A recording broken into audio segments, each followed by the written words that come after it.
If you have big plans to become a runner in 2025, we're here to help you start on the right foot. See what I did there? 10 things we wish we knew before we started running.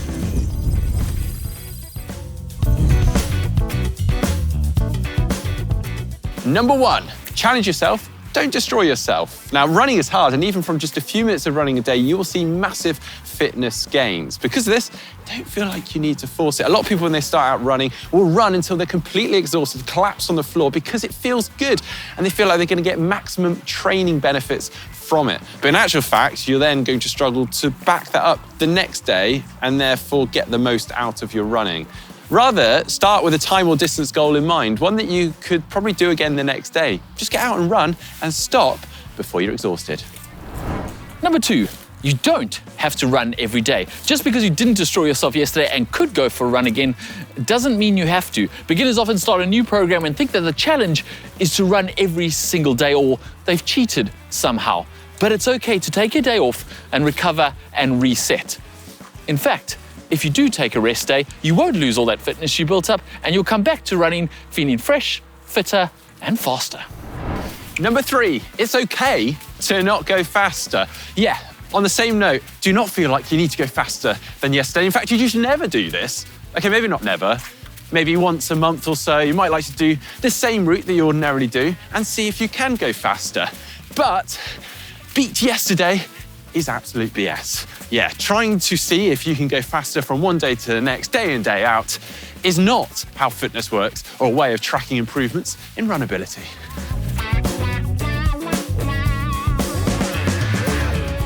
Number 4, warm up. Running gets better as you get warmer. Beginners often think that this is something that's reserved for the racing snakes at the front of the race who are trying to run some ridiculous speed. But warm-up is good for everyone. You will feel better, run better if you've done a decent warm-up. You have to think of your body as a bit like a diesel engine. It'll run better once it's warm. So make time for a warm-up before you start running. And this can just be walking and then jogging slowly before you get to your goal pace. But you might also want to do some active stretching or mobility before you even start your run. Now, if this seems like it's cutting into your precious running time, think of it as vital prep. You made time to get dressed and put your running shoes on. Make time for a bit of a warm-up too. Not only will you feel better in your run, you'll probably also run further and go faster. Number 5, it's okay to walk. Yeah, just because you're heading out on a run, breaking into a walk is not deemed as failure. In fact, the best runners in the world will often break into a walk during workouts. The best trail runners in the world will break into walks during races, and they're still called trail runners. Tactical walks and breaks in your running to help if you're feeling tired or the road gets too steep can actually allow you to run for longer and actually achieve a higher or greater total mileage. Now, in fact, if you can run for, say, 15 minutes non-stop, it might be worth you actually breaking that into 5 lots of 3 minutes of running with 1 minute of walking between. That's giving you a total of 15 minutes of running with 5 minutes of walking. And the big bonus is you're probably not going to feel as tired after, meaning you're probably going to get out and run again the next day. So you're winning all round. Number 6, wear the right running shoes. And this one always gets included in these lists, but that's because every generation of beginner runners always seems to be running in the wrong shoes again. So let's make this as clear as we can. Your gym shoes are not running shoes. Your casual sneakers are not running shoes. Your running shoes that you've never run in but have walked 1,000 miles in are not running shoes anymore. Get yourself an actual pair of running shoes and use them only for running. If you see an athlete walking to the shops in their running shoes, they're either on their way to a run, on their way home from a run, or the running shoes they're wearing are retired running shoes that are no longer fit for running, but they're still okay to go to the shops in. Get yourself a pair of running shoes. Start with a neutral pair that fits you well and fits your budget. And by fits you well, I mean not as tight as your casual trainers. They need to have some space between that big toe and the front of the shoe, about 1/4 inch or 1/2 centimeter, and you need to have a decent fit over the top of your foot too, so that your foot's not moving around in that shoe.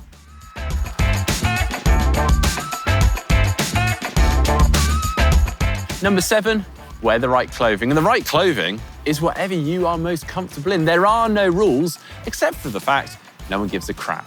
Seriously, running might be the least self-conscious sport in the world, and for good or bad, fashion is completely optional. And whilst you can wear whatever you like, what I would say is that the running clothing does have some benefits. Moisture wicking, breathability, fitted, and actually also supports both for men and women in some areas, which can actually help to improve your enjoyment of running. Number 8, record your running. Now, you don't need a GPS watch with a heart rate monitor and a foot pod connected to it to record every detail about your running, but you should keep some track of how much running you're doing, even if it's just to make sure that you don't overdo it with the build-up, no more than 10% per week. It also does help for you to analyze later on the recording of your running so that you can see where issues might arise, such as a niggle or feeling really lousy or feeling really slow. It could just be that break you had 10 days ago for a cold, for example. It's important that you keep track of this. You don't have to do this digitally with some app or other, but that does make it a lot easier. You could just write it all down on a piece of paper if you want to, but the apps do make it a lot easier to later analyze what you've recorded so you can see where the problems may arise. Number 9, eat right. Now that you're an athlete, you want to eat like an athlete. And one of the biggest things I want to get across to you here is that you don't run so that you can eat, you eat so that you can run better. You want to fuel your workout so you don't arrive and start them feeling flat or low on energy. And you also want to fuel your recovery so that you can get out and run sooner. Tip 10, plan your running. Our final tip for today is to plan your schedule. Now, this doesn't have to be a spreadsheet with paces and distances and goals and routes, but you should do a little bit of planning on what running you're going to do on what day and how far and how long you're going to run for on those days, and more importantly, when you're going to have rest days. Now, this may seem like a bit of a drag and take some of the fun and spontaneity out of your running, but it does serve some important points. Firstly, it stops you getting carried away and doing too much when you start building a bit of fitness and feeling really good. It also stops you falling into a trap of not doing anything for a few days when life gets in the way. And it holds you accountable to yourself. Once it's written down, you're far more likely to get out for that next run. We hope our tips today have helped you.